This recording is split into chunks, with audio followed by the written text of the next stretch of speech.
election cycle is either a liar or a fool. I think we proved in 2016 that predictions, pundits, and polls don't always get it right. So it's important that you get informed and know what's going on. I congratulate the Libertarian Party for the first time qualifying for the primary ballot, and I congratulate your two candidates. Not only are they tenacious, but they are gluttons for punishment. This is the second hour that they won't spend with me today, and nobody should have to do that. So we thank you for being here. They have agreed to start with Mr. Tatar, and the opening statements are 3 minutes long, or as long as you care to go. Sir, please go ahead. Thank you. Thanks for everybody for coming out. I appreciate it.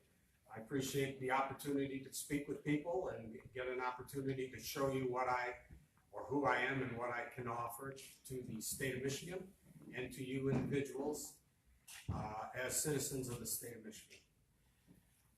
My past experience, I have taught school for 31 years in many different subject areas, but 3 of the most important were the home construction program, where kids built houses from the ground up. They were high school students. We built 15 homes in the city of Livonia, did some repairs on some others, and I taught that class for 19 years. A lot of those students that went through that home construction program are now in the field, doing roofing, doing plumbing, doing heating, electrical. I've talked to them. A lot of them, while I was collecting signatures, they came up to me and said, "Hey, you taught me how to do roofing, and I've been doing roofing for 30 years.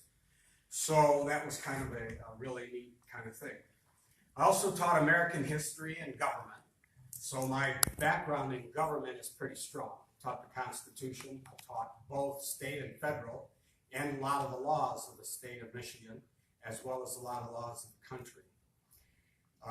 Besides those classes, I taught industrial arts and drafting and woodshop and English and social studies and, I can't remember all of them, but quite a few different subjects. The other side of the coin for me was being a lieutenant colonel in the Army. I came up through the ranks from private, so I was enlisted for about 3 years, and I got commissioned, and I became in the medical service corps, where I worked with the medical people, a lot of doctors, nurses, and so on and so forth, in the hospital settings as a commander. I can't read that from here. So. Sorry, green means you have 1 minute left. Okay, thanks. I have 2 children, one son who is a major in the Air Force, breathing heavy on lieutenant colonel also himself, and a daughter who is a PhD teaching anatomy to the medical people, to the doctors, upcoming doctors. Besides that, I'm into music. I have in the back, you can read some more information about me since I'm going to run out of time. Outside of that, I've been involved in politics and involved in the Libertarian Party for some time. I don't remember how many times I've ran for Congress as a Libertarian. Did I make it? You did.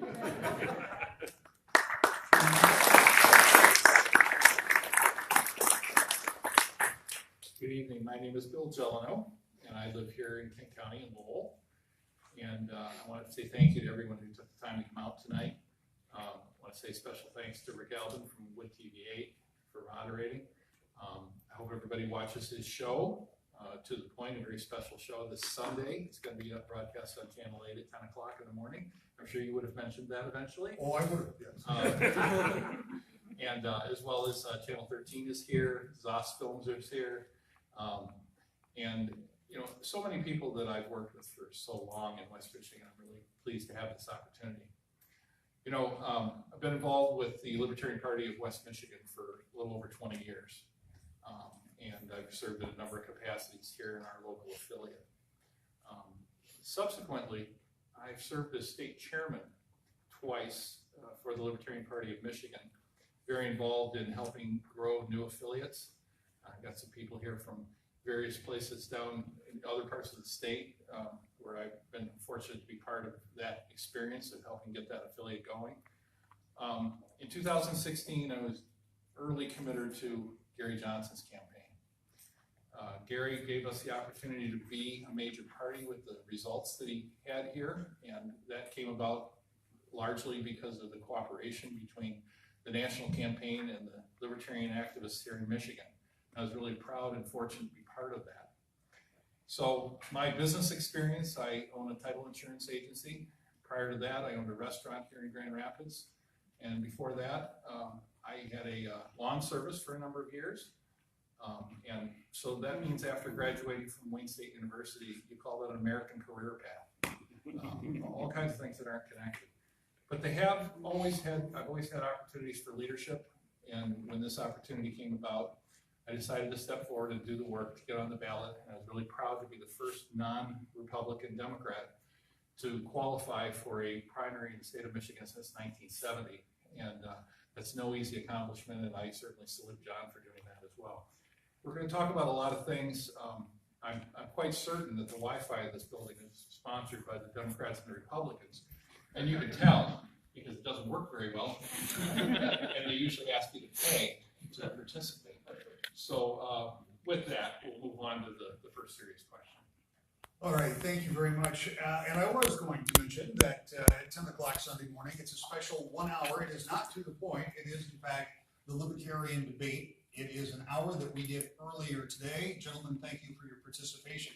This is going to look and feel very much like that. There is a difference, though. I've got all of these questions that come from these people out here, and since I already asked mine, I'm going to ask theirs, and we're going to start with this. Mr. Tatar, we'll start with you. It'll be 60 seconds. We'll alternate the questions just like we did earlier today. If I lose track, just get me back on. All right? For you, sir, and you'll both answer this question. This says, how would you handle Proposal A funds? In other words, much like we talked about earlier today, how is the funding of schools, K through 12 schools in Michigan, impacting our education system? And would there be any changes to allocation or source of funding when it comes to Prop A? Mr. Tatar? Yes, there needs to be a more balance of schools, funding of schools, of students, because some areas get very little funding, some areas get an awful lot of funding, and so that needs to be balanced across the board. We need to return back to bringing the school system back to the community, take it back away from the federal government. The further it gets away from government, the less control we have, the less control the parents have of the school system. I'm better trained or understanding how to teach my students or how to teach my children what to expect in life than somebody in Washington, some bureaucrat in Washington. They need to get rid of the Common Core program, and we need to get rid of the No Child Left Behind program. Kids need to have a variety of things in their educational process, as I had when I grew up. Is that the 60 second? Yep, that's time. Thank you, sir. Barely can see the color with that, Yes. that light behind. Yellow is 30 seconds left. When Gotcha. the time's up. Specifically for money, two things. Proposal A, which was passed in 1994, really created a system that's pretty broken. And for people who know me, they know this is when I like to pull out the chalkboard and start to talk about how taxable values and SEV values and how all that works. And it gets people really quite confused. At the end of the day, we've created a system that if people stay in their homes or stay in their businesses for long periods of time, they end up with an enormous amount of discount off the taxes that they pay. And it's created quite a funding problem, particularly in the older communities. So I think that that's subject to modification. I have suggested that the taxable SEV break only apply to residential properties and it be limited to $50,000. I think that's plenty of tax relief, and the corporations really don't need to have that tax relief. And that, that's probably unusual coming from a libertarian, but I do think that that's one thing that would help our funding situation. There's a lot more in terms of how we reallocate funds, and I'm sure we'll talk about that a little bit later. This next question for you, first, Mr. Gelineau, is a federal issue largely, but there is a state component. And this individual says, I'm a veteran and have heard some horror stories of how the VA has treated my brothers and sisters in arms. I myself have been threatened by the VA. This being the case, how do you plan to help the disabled veterans in Michigan? And once again, that's a federal issue largely, but we do have veterans' homes, and in fact, we'll have more soon here in the state of Michigan. And we do have a big population of veterans in the state who do need state services? Well, I actually support some of the bills that have been in Congress to allow veterans to go to a provider of their choice rather than being restricted strictly to the veterans' homes. It doesn't totally solve the problem. I mean, the waiting list line issue is really a shame, and again, because it's a state issue and it's our citizens, it matters to me. But what we really need to do is look at what funds we have available to help assist in that area. And certainly, as you mentioned, the conditions of the Michigan Veterans Home over here in Grand Rapids and some of the ways in which the people who have served us have been treated is just abysmal. I think the more light we can shine on that, the better. But it always comes back to where does the money come from? And as we get talking further about some of my plans involving prison reform and getting rid of the strategic fund, those would be two specific areas where monies can be reallocated towards higher priorities. Mr. Tatum? I kind of follow along with a little of what you're saying.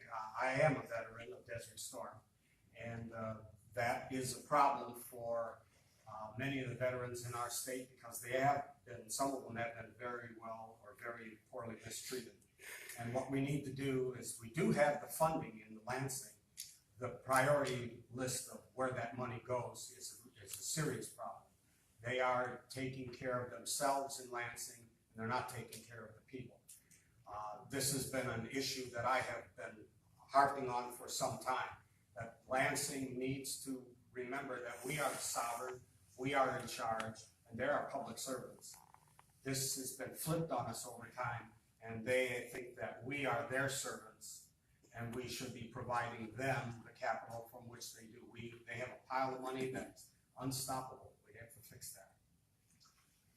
Earlier today, when we were discussing this over at the television station, one of the questions I asked was if you were going to eliminate one part of government.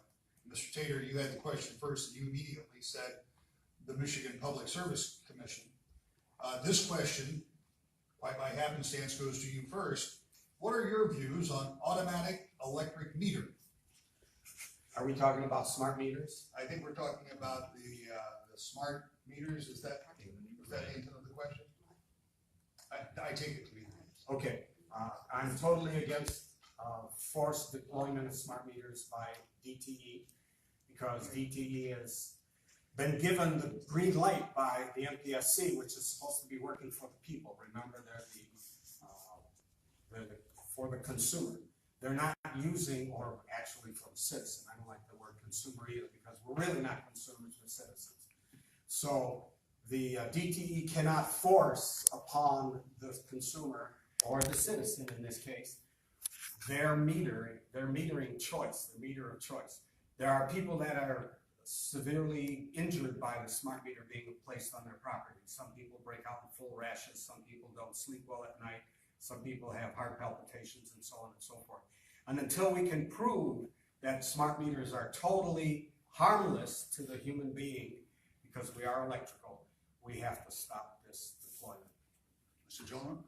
Well, I think this is one of those areas I disagree with John quite a bit. I do agree there is an analog meter bill that's in Lansing, and I think it should pass. Most of the elements of that would allow for folks to have the regular analog meters so that any health concerns they might have could be met. However, I want really smart meters. And I think that part of where we need to go is to create an electrical grid that isn't run by the big power companies, but it's run by us. And that means selling your electrical generation back to the grid. And so I think this is an area we disagree a lot. I think the choice is available. That may result in a somewhat different charge system since they're going to have to come and check your meter every month like they used to. These modern meters are simply a new device. I reject some of the conspiratorial thought that goes around the health matters here. The American Cancer Society has said there's absolutely no concern. And so I'd like to see us have really smart meters. Mr. Jones, let's start with you on this one. And I'm going to ask this a little more in depth than it was written. The question is, how do you make housing more affordable? If you have an answer for that, that is fine. But I would add, is it the part of government to make housing more affordable? Well, probably no would be the first answer to that. But I do think government does a lot of things incorrectly that drive the costs. One of the things that was most disturbing about Proposal A is we removed what used to be the 50 mil cap. And this has really impacted poor people a lot more than the wealthy. Again, if you're able to buy a home at a young age because you're coming from a family with a lot of resources that you're going to live in for a long period of time, your taxes are going to be lower than someone who has to move from house to house and have that pop up. But the bigger part there is people who rent. And the fact that we have this bifurcation in our system that creates 18 mils more tax money for anyone who has an investment property means that has to be passed along to renters. And that's why rents are so ridiculously high. That's something that I think we should address. It's a very unfair system, and I think changes can be made, and I certainly work with others in the legislature to get there. Mr. Taylor, affordable housing. I come from a situation where I believe that housing should be ridiculously lower than it is today. Not only the cost of the housing, but the maintenance of the housing, and what's more important, the taxes on the houses. The taxes on the houses have been going up over the years. Governor John Ingrid promised us that if we raised our sales tax from 4% to 6%, he'd reduce the property tax. But he didn't tell the people at the same time that property tax is based on inflation. So we need to change that structure so it's not based on inflation and property doesn't inflate to a point that the tax itself will go up to a unreasonable amount of money as it's been going up. Some people are paying more for tax than they are for their house payment. That's something's upside down there. That needs to be changed. All right, Mr. Tater, for you first, what is your position on marijuana legalization? I believe that marijuana should be decriminalized, and I like the word cannabis versus marijuana because cannabis was what it was originally. It was changed to marijuana, which was a name brought out of Mexico to get the people all upset and excited over this product, and because it was being used a long time ago by the people. We have I can't even say it now. We have endocrine systems in our body that accept the cannabis into our body, and some of it is absolutely healthy for us. It helps build homeostasis in the body and helps bring health to the people. So I believe that it needs to be not only decriminalized, but it needs to be brought in as an industry, as an agricultural industry into the state of Michigan. And we can use hemp for many other products, just besides the one little itty part of it, which is smoking. Thank you, sir. Mr. John. Well, Scout's honor, except for occasional contact high, I never touched it. But you know what? I look at cannabis, the recreational marijuana piece of this discussion, very much like I look at gun rights. These are natural rights. We don't depend on government for permission to do this. So you don't need an amendment or anything else, a law passed to make that right. I think that the drug war itself has been a horrible failure, and cannabis is just part of that. And it's resulted in a whole lot of people having their records stained. We jam up our prisons and court system. It's just ridiculous. I've said that, and I'm supporting the initiative despite the taxes. There's too many taxes in the initiative, but that's what's going to be on the ballot. I'm going to support it. I'd like it to be legal, and then we'll work on it from there. But I will pardon anyone who's been convicted of a drug crime that did not, in concert with that, commit a violent act, period. All right, let's move on to our next question, and here is one.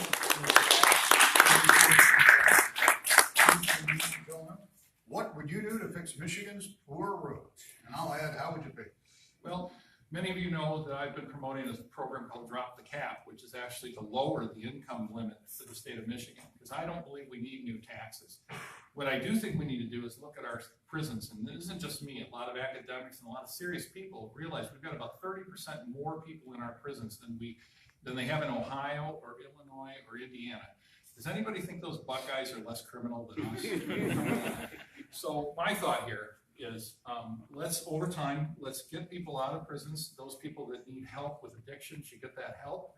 But we're going to get into alternative sentencing. And again, we're going to make recreational marijuana and some of these low-level things legal so we can get rid of $45,000 a year prison beds. And we're going to shift that money 30% of our discretionary budget could be shifted over to roads. It's $750 million a year. We could fix a lot of infrastructure, folks. Mr. Tatar? I don't want to drop the cap, I want to drop the amount of money that gets to Lansing. So eliminate the income tax is one start. Eliminate or reduce the property tax is another start. Because as long as the pool of money continues to go to Lansing, they have a pool of money that they need to spend, and that's the way they play the game. And we end up on the short end of the stick. First of all, in order to repair the roads, there is enough money in Lansing. They proved that just not that long ago when they bought the Senate office building, which cost $41 million, and it was appraised for only $12 million. Somebody made $29 million on that building. That money just disappeared. They don't have the money to repair the roads. And this is not the only issue or the only time that they've used money inappropriately. They did have, after collecting 10 cents on the gallon for gas in the 80s, what did they do with that money that they had? That was $60 million. Where'd that go? Our next question will start with you, Mr. Tatar, and here is another one of those questions, almost as often as roads, I suggest that you hear. It says, what changes, understanding we pay some of the highest premiums in the country, what changes, if any, should be made to Michigan's no-fault insurance law? Should be gone. No-fault insurance should be ended because it wasn't written for the people, it was written by the insurance companies. Whenever you have a monopoly of any kind, and DTE is a prime example of that, we have a monopoly on the insurance industry, and you can't go out of state to buy insurance, you gotta buy it within the confines of the state of Michigan. We need to open it up so you can shop insurance anywhere and bring back a free market for purchasing insurance. That would end a lot of the problems that we have with the insurance companies. We cannot continue to have companies that are monopolized and have no competition. And that's what's causing our inflated prices everywhere. Mr. Jill? Well, this is one of those where I think we need to take a bite out of the apple before we try to swallow the whole thing. It scares a lot of people to make huge changes. Being in the real estate business, one of the things that I have opportunity, I guess the right thing to say, when people have had catastrophic injuries and they've been in a home for 25 years that the insurance company had to build, the notion of getting rid of the catastrophic fund to me is a bridge too far for now. One of the things that come to my attention is the amount of cost is often for the same kind of injury that if you, for example, had to have your knee replaced and you did that through your own insurance company for medical purposes, you'd pay 1/3 the price that you pay if you have a car accident and have the same injury. So there's where the problem lies, is the way that we've allowed the insurance companies to be charged out has resulted in these ridiculous premiums. The other thing clearly is we have a redlining problem in several parts of the state where just because you live in a certain zip code, you're going to get whacked with additional premium. Those are the kinds of things that we can realistically do now. We're going to move on to our next question. We're about halfway through the questioning period here this evening, and I want to thank our audience. All of these questions have come from you so far, including this next one, and this has come up in each of the debates that we've done with the Republicans and the Democrats. Unfortunately, both of those, we ran out of time before we got to it. I did not get to it again today, but it was here tonight, and it really comes down to child protective services and some of the laws surrounding how we deal with children in relationships that are broken. So the question is, what is your opinion on forced child support and unfair parenting times? How would you reform the system, CPS and others that deal with it, and what would you do? 1 minute, huh? Yeah. I'll do my best. First of all, I was talking about presumptive joint custody 25 years ago, and a lot of people in this room know that. I think this idea of imbalance between fathers and mothers is ridiculous. It shouldn't be a function of the state. So I'm for presumptive joint custody. That's a big deal. That doesn't mean if you're a bad guy that they still can't fix that. But if you're a person that just your marriage has come to an end, that's the way we got to deal with that. I am for total repeal of the Binsfield provisions. People in this room probably have any idea what that means, but that has a lot to do with how the law is used to separate parental rights on a permanent basis. We have about 40% more kids in our system than most of the states around us on a per capita basis. It's a crying shame. It's an industry, much like our prison industry, People don't want to talk about it because a lot of these kids are suffering through some very difficult circumstances. We need to scrap Binsfield and start over. Mr. Taylor. Part of the problem that we have is friend of the court. Friend of the court plays games with whoever the better attorney is. And this is a problem that has to be addressed because it's not up to the attorney, it's up to the conditions of what's going on in that particular family. I have a real big issue with Child Protective Services in general. We've heard the horror stories of them knocking doors down, taking children away from the parents for ridiculous reasons. The problem is that Child Protective Services has to find a way to protect their particular job, protect their particular turf. We need to fix that problem and allow parents, both mother and father, to deal with the children in a more equitable way. And the way we can do that is probably through counseling. I think we need to bring out more counseling. All right, Mr. Tater, let's go to another subject. I find this interesting. Do you support labor unions and the people's right to come together and offer labor as a service? This is since I've been a member of the teaching profession for a long time and a member of, obviously, the MEA and the LEA.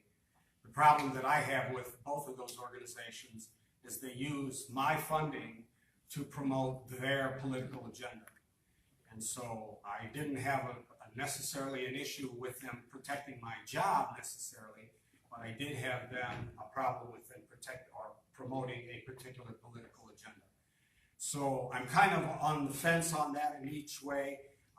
The right to work law, I believe, is not written for the people and for the unions. It's written for the corporations.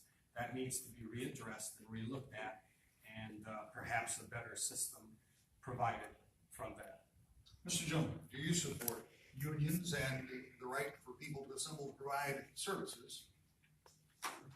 Well, I think, like many things in society, unions are one of those things that swung like a pendulum. And the thing that I find most concerning is just how some people have used them as a tool, as a weapon. I am very much in agreement with John. I don't think that the right to work law was written well, and to prohibit an employer who has come to a bargaining agreement. This is difficult within most libertarian circles. The right of free association, to me, would suggest that people have the right to get together and form a union. And at the same time, that employer has the right to terminate them. And so the perfect example was really the air traffic controllers situation that we had back in the 80s. These are people who were professionals. They had a licensing requirement. They certainly had a skill set of expectations. They were highly skilled. They were the people that should be doing the job. But if they're not going to perform the job, they got fired by their employer, who was the President of the United States. And so I support both opportunities. Mr. Gentleman, this is a question that at some point I suspect is going to become very relevant as the conversation continues in this country. It's larger than just this, but the question is, do you support the abolishment of gun registration? Yes. Guns, for me, and the right of self-defense is a natural right. And you'll hear that come up several times in my discussion. As a libertarian, I believe that you have certain inherent rights that don't come from government. You have them just as a result of who you are. And I think too often when we get into situations where we've seen these terrible tragedies in Florida and Texas and other places, that we conflate the notion of having these rights with what do we need to do to deal with these problems. As I've talked with others about this, certainly when a young person gets a hold of a gun, we should be holding the person who owns that gun responsible for not controlling its behavior. So if it's a parent who hasn't locked it up sufficiently, that's where we need to lie. We don't need to take away other people's rights because some people have been irresponsible with theirs. And when we start putting parents in jail for long periods of time, you'll see a lot of these gun crimes where 14-year-olds bring a gun to school stop. Mr. Taylor.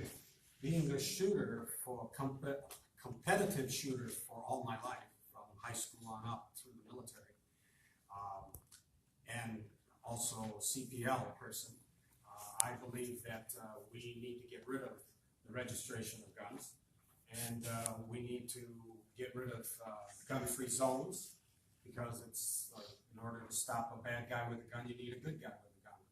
So the whole idea of the right to bear arms is a God-given right, and it is protected by the Second Amendment, and it has been destroyed by both state and federal governments by their particular laws that they have created over time. The gun registration nonsense, who has a particular gun, what kind of gun, and so on and so forth, has no bearing on the right to bear arms. We have a right to bear the type of weapon that the police departments have. That's the whole purpose of it, is to protect our life, protect our liberties from a runaway government. Earlier, we had a question about funding for schools, so Mr. Tatar, I'll give you this one first. What is the libertarian solution for low-performing schools? Low-performing schools, probably, this is an issue that needs to be addressed, needs to be looked at. Why are they low-performing? Is it the student? Is it the parent? There's a whole lot of things that get involved with teaching a child. Teaching a child for 31 years and reading all of the types of books that I read on how children learn and why children learn has a great bearing on it. What causes that child to want to come to school to learn? Is he properly nourished? Does he have the proper food and so on and so forth before he gets to class? Does he have the support at home? Not only the school system can be blamed for that, because you can get a child into the classroom that just doesn't want to be there, and there's nothing you can do as a teacher to change that opinion. However, if you provide for that child something that that child wants to do, such as I told you, the home construction class, they can't handle a pencil, but they can handle a hammer. Mr. Gelineau. Well, if given the opportunity to serve as governor, I would like to recruit Mr. Tatar as my head of the education department, and certainly his expertise as a teacher gives him a perspective which is different than my own. I encourage everyone to read. There's a book. It's called "The Tyranny of the Status Quo," and that book is about the Indiana public school system and how we've systematic, and it is really a pattern for how it's gone around teaching kids. And so resources are really a mess. I have for a long time advocated that we have a lot more school districts. We have about 455 now, and in 1920 we had nearly 7,000 in the state. Parents were in charge. School districts were very small. Problem children were recognized, and teaching was a calling. And the money we spend now is just we've got enough funding.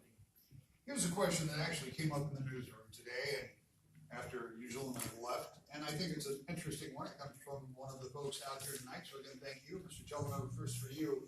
If you're elected, I'm going to make a supposition here. If you're elected governor, you're likely not going to have a lot of your own party members in the legislature. I think that's what this is. So the question is, if you are elected, how do you plan to work with the state legislature? Well, two things. I think we have some really quality candidates running, and about 8 of them are in the room. And I'm hoping that some of them might get elected also. And if not, I'm hoping that some of them will serve in the cabinet because they've got some experiences that we could really use. In all seriousness, I've said repeatedly in various forums that John and I have done, I'm someone who's learned how to bring people together. And I'd like to believe that I can be that shock to the system, that if the Libertarian were elected as governor of the state of Michigan, Republicans and Democrats alike would wake up. They would go, oh my goodness, we better, we're going to have a period of time, we're going to have a window where we can really get some things done.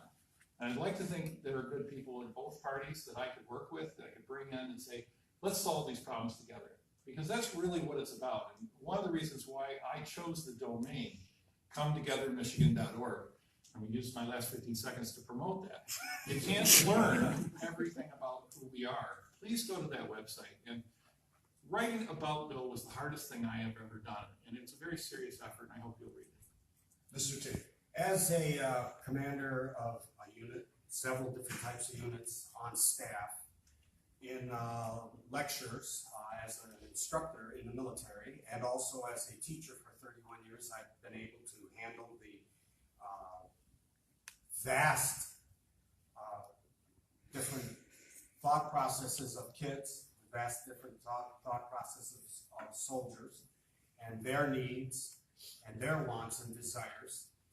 And I believe that I have the ability to work with all kinds of people because I've had the experience and certainly do have the patience because I've had the patience working with students that didn't want to be in the home construction class because they weren't sure what it was until they got involved, and then they decided that they wanted to do that.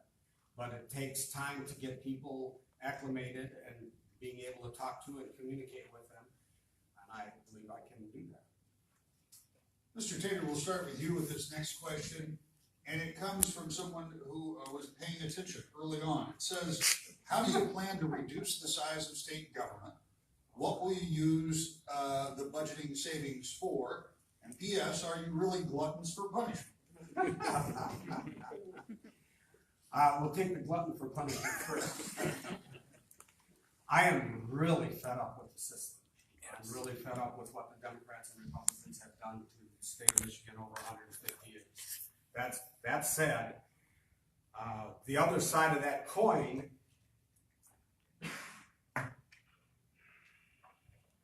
give me that Size of part of government? that question.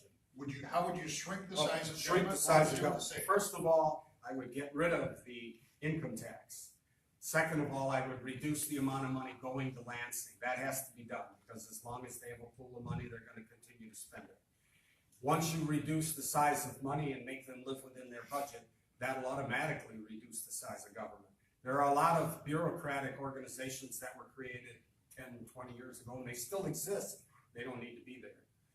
So they need to be looked at every 10 years or 20 years, and we need to identify whether they should still be in the office or whether we should retire them. Mr. Jones? Well, let's be back to dropping the cap. You know, we look at a lot of these programs like the sales tax, the income tax even. Bill 1 last year, the legislature tried to pass, and the problem is that they've created these things that are so complicated. Getting the constitutional limit of how much money can come to the state will change things now. And what's more important than that is it's going to give a signal to the investment community that Michigan is a place that's never going to look like New Jersey or California. And so they're going to be confident to come here and help us build our economy. And revenue is a big piece of how all that works. Now, as far as the waste is concerned, I'm very specific on my website. I believe we can cut 30% in the prison area. I've also want to put to death the strategic fund, the most popular piece of which many of you know is Pure Michigan, which is pure BS. It's pure BS. And we should stop funding the Chamber of Commerce activities for Traverse City and Grand Haven and everywhere else. If you want people to come to the Lakeshore, invite them. I gotta add, we're the only game in town. Starting with you, sir, what action would you take if Michigan's National Guard was requested by the federal government to secure the border at Mexico? Thank you. I appreciate that question. I think I'm the only candidate that's really talked about this. And I have a lot of support within the military community for it. The governor of the state of Michigan is the commander-in-chief of the National Guard of Michigan, period. And that's what it says in the federal statute. And you can go on my website and look it up because we posted it. Democrats and Republicans alike have knuckled under to the president, both Democrats and Republicans, to send our troops to foreign wars and places like the border. I can stop that, and I will. I was very moved. I spent 10 years working for First American Title, raising and lowering the flag for all the men and women who were killed in Michigan. It really hit me. And I said, you know what? If I'm ever in a position, I'm going to do something about it. So I said that I would stand up, and there's a long discussion on this on Facebook. Please come to my site and you can see it, and I'll point you in the right direction. This matters. Mr. Tatar. I'm not one for going along to get along with the federal government. We are not a colony of Washington. We are our own individual state, our own individual country. We have the rights that were spelled out in the federal constitution as well as the state constitution also. And Bill is correct when he says that we are the commander, or the governor is the commander-in-chief of the military. And being a military man myself and being involved in a lot of that stuff, I would not allow the American or the Michigan National Guard to be used in a federal skirmish or a federal guard unless there was a declared state of war by the Congress only.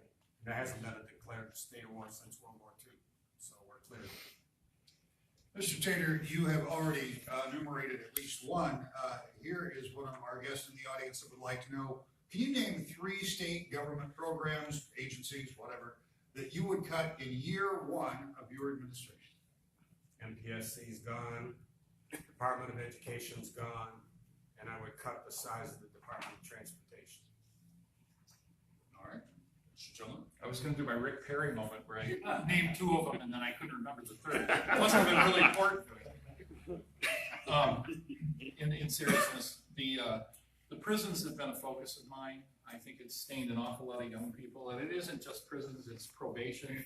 So all those things having to do with how, not just the drug war, but many low-level offenses have sort of fed a prison industry in Michigan.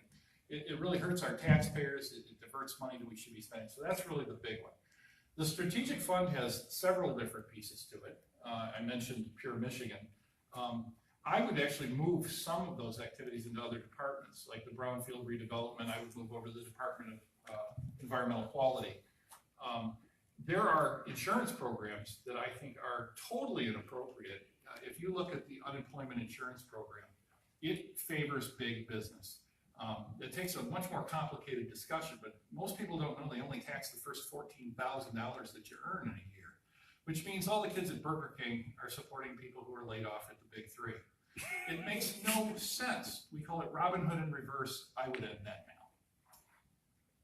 Mr. Gelineau, first for you, what can be done, and if you so desire, you can address the potential of a bill that would create an independent commission to draw district lines in the state that may, after the courts take a look at it, may get on the ballot. What can be done to reduce the impact of political gerrymandering?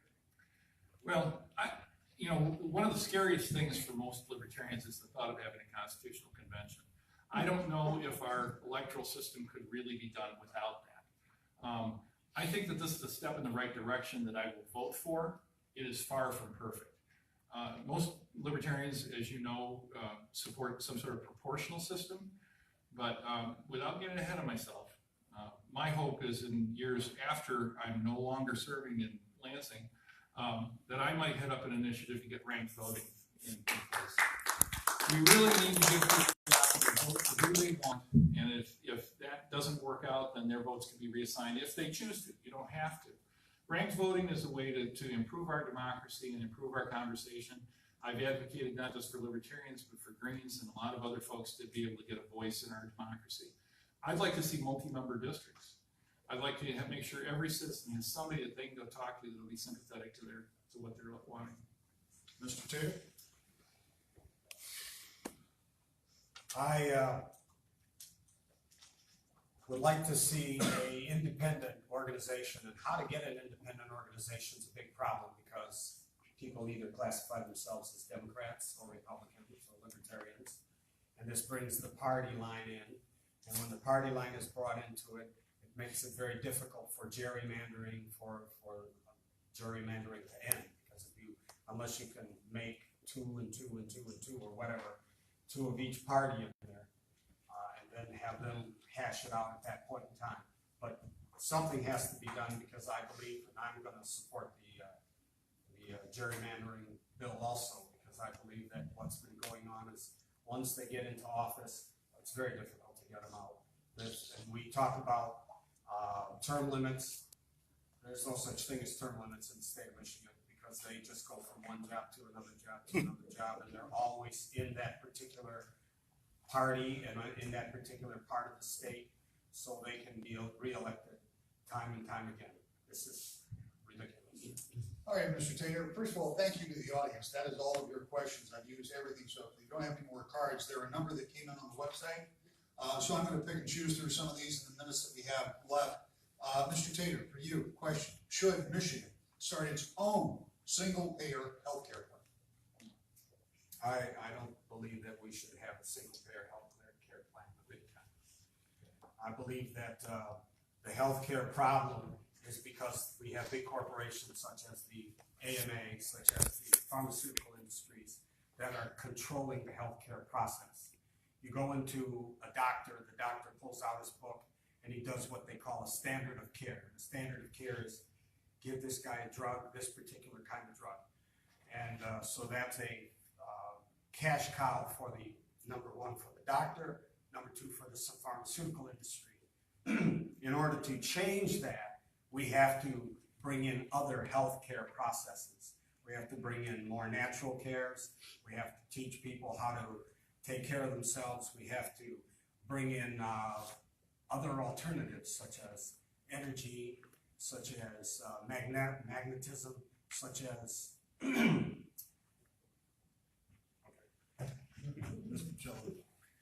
Yeah, for this one, I want to call out someone who happens to be in the audience today. Someone taught me an awful lot about healthcare, and that is Dr. Erwin Haas, sitting in the front row over here. You know, we talk so much about the insurance side of this, and certainly I'm against single payer. I'm against the government being involved in how we put all that together. It doesn't mean the government has a role at the end of the day helping people who need that help. But the real problem with healthcare is costs. And one of the things that Dr. Haas taught me about was something called a certificate of need, which really creates a situation where we don't have enough supply for people to get the things that they need. So if you get an MRI in Kent County, it's going to be $2,800. You go down to Louisiana where you can have a private company provide you the same service, it's $600. This is a cost issue.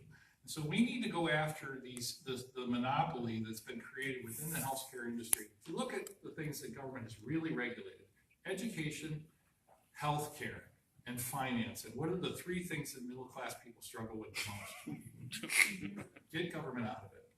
Mr. Gelineau, I don't know what this individual was really asking, I presume, or reading. Let me read the question and I'll tell you what I think. I would like to know your thoughts on driver's license. I assume they're asking that should there be such a thing? Yeah, I guess. Yeah, I got to tell you, this is one of those things where, as someone who's tried to run the most serious campaign I can, it's just not on my agenda. You know, we can talk about libertopia, but I'm interested in governing the state of Michigan, and it matters to me. And there's a lot of people who have worked with me over a long period of time that are counting on me to represent our party so that we can do what I've come to do, which is really to maintain our status. It's never been done. In 6 times when some parties had an opportunity to be a major party, they've always dropped back. And so my singular goal is not to make libertarians happy. It's to spread the gospel of what libertarianism is about. And frankly, driver's licenses is not at the top of my agenda. Mr. Tatar. the right to drive is, or the right to travel is a First Amendment right. How do you get to a place? How do you come here? You have to travel here. The right to travel should not be controlled by the DMV. The DMV was originally set up to control commerce. And we are not, when we travel from point A to point B in a vehicle, we are not in commerce unless we are hauling somebody for money or hauling goods for sale. Outside of that, and I know where they're going with this, because you drive down the street, you're going 5 miles over the speed limit, you get a ticket. There's a lot of violations that are done by the cities, the local cities, and it's for revenue enhancement. It has nothing to do with your safety. It has nothing to do with protecting the city or protecting the people. It has to do with being able to collect money so they can keep their coffers going. Thank you. I'm going to go with you next on this question, Mr. Tatar. And I'm kind of going through these kind of quickly. I'm going to run out of time. I find some of these fascinating. This one says, do you support Michigan State Park officers carrying guns? Yes, I support anybody carrying guns. Yes. I said that would be quick.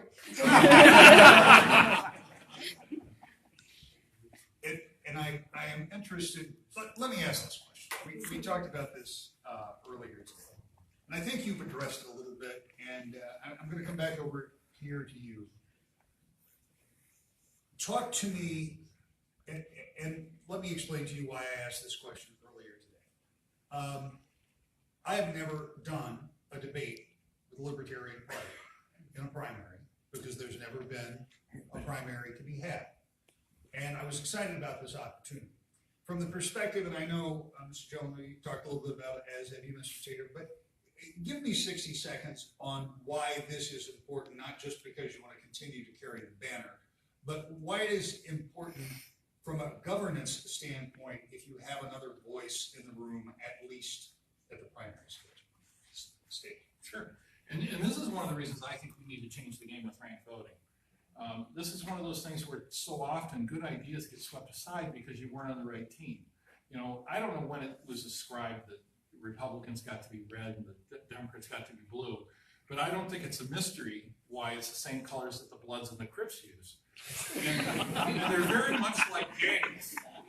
They protect their turf, they protect each other, they don't give a damn about anybody else. And so political parties to me look a lot like gangs. Now, we can say the same thing about our gang. Now, the point here is that when you put that third voice into the mix, you create an environment where people have to listen. And I'd like to believe that if we had a system like ranked voting or some other thing that would make a vote for a libertarian candidate in a race where we're less expected to win, but I'm going to, matter, would create an environment where the candidates themselves would have greater respect for each other. And we might have a little bit more discussion about issues and a little less demonization. Mr. Tatar, before we go to closing, can you tell me why this is a big deal and a big moment for Libertarians? It is a big deal for me because, and for the Libertarians, because I believe that we have a republic, not a democracy. And our forefathers have given us a republic originally and made us the sovereigns so we can live our life for our own rights, not for the government, not as the government's servants, but they are our servants. I think we've lost that along the way. Government has taken control over us through our finances, through the laws that they've written, and they actually disregard their law. We have kind of a two-tiered system nowadays. If you go into court, the judge and the prosecutor and the defending attorney all work together to prosecute you. They're not there to defend you for your right. I've been in court many times already, and I've been playing that game with the court system. Submitting my documentation, and they say we don't have to answer it. Gentlemen, thank you for answering the questions. Thank you for submitting the questions. We're going to go to closings and have a couple of moments here. And this is really going to be the last thing that I'm going to say, because I think the last word should be with the candidates. I appreciate you all coming out. I appreciate anybody who gets involved. I don't take sides in these things, but I do think it's important to hear everybody's voice. So thank you for your questions. Thank you for coming out, candidates. Thank you for doing this yet again with me today. Sunday morning, 10 o'clock, you'll get another hour of this.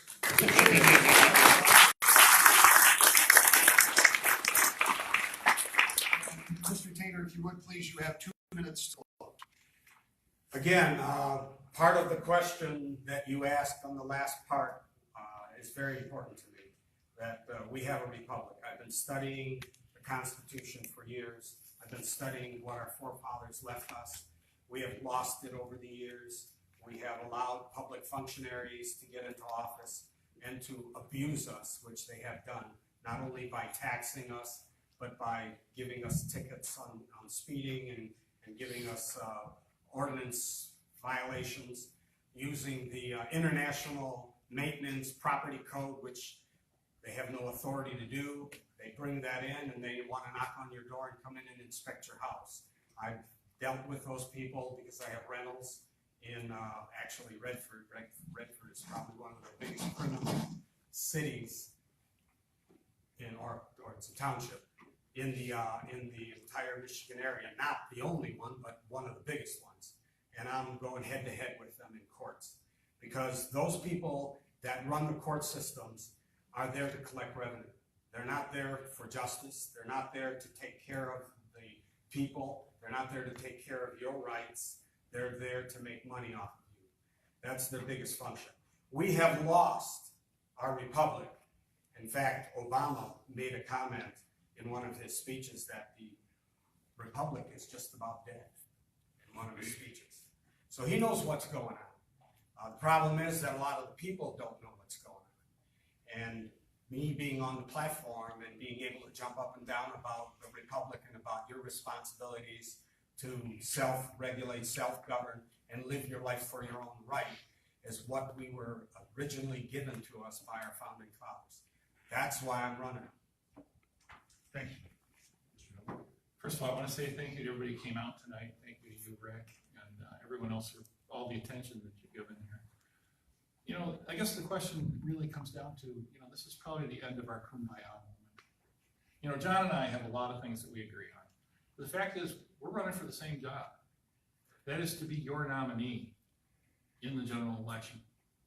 I've spent 20 years working really hard. In fact, I'm really proud of the fact that my name's been turned into a verb. My friends around the room say, when you've been Gelineau, what that means is you've had to listen to libertarian thought at 1 o'clock in the morning outside the big boy. And the point here is that I have the energy, passion, and if you want a tiger to take on Bill Schuette, I'm your guy. If you want somebody who is going to be able to teach the people about the Constitution, that's your guy. But if you want somebody who's going to get out there and push libertarian ideas at a level that has never been done, I hope to earn your support. Because at the end of the day, if you want to make a point, you need to vote for him. If you want to make a difference, you need to vote for me. And I hope you'll do that. Thank you.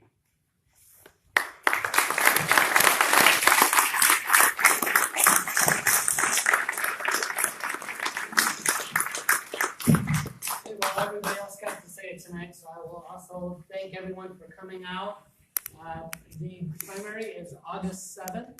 I appreciate all of you taking a look at the Libertarians to be able to make a very educated vote when you go to the polls and you see those three columns, Republican, Democrat, Libertarian, and you see that there's a race in each one, you know more about each one of them that is running. So thank you all for coming out, and thank you all vote for one of these gentlemen on August 7th. Can I make one comment before we close? That you can't cross parties. I think you probably know that, right? You only can vote one party. Right.